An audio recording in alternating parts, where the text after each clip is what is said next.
Thank you so much for attending my presentation on why Incineroar is the go-to VGC, and first let's look at its stats because they probably aren't what you expected.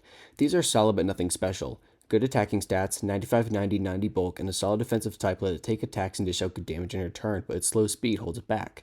Predictably, it's mediocre at best in singles, landing several tiers down as a bulky pivot. But Electric and Girlfriend, you might be saying, how can a Pokemon like this dominate the official competitive format?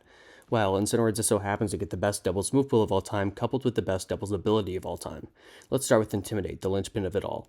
In VGC, Intimidate is fantastic, lowering both opponents' attacking stats when it switches in. You're essentially forcing all physical attackers to either switch out or deal with lower damage, neither of which are particularly appealing. But a ton of Pokemon have Intimidate. After all, it's the second most common ability in the game, so what sets Incineroar apart? Well, now we get to its move pool, and good fucking lord, it's amazing. Fake Out gives you free tempo, stopping opponents from moving and giving you free switches, setup opportunities, or just straight up attacks. Parting Shot and Will-O-Wisp let you reduce damage even further.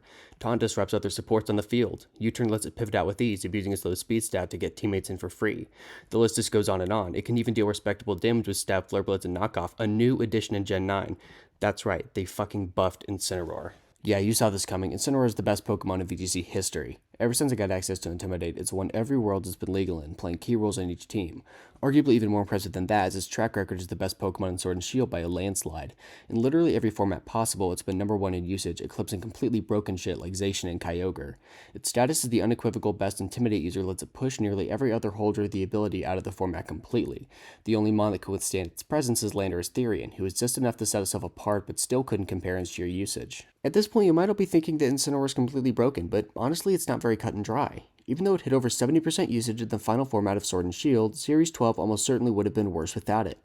Zacian's presence was a big factor, and Incineroar's attack-lowering ability in conjunction with Flare Blitz let it handle the beast. In other formats, Intimidate is still one of the most important abilities in Pokemon, and having one that can run so many unique sets is probably the best-case scenario.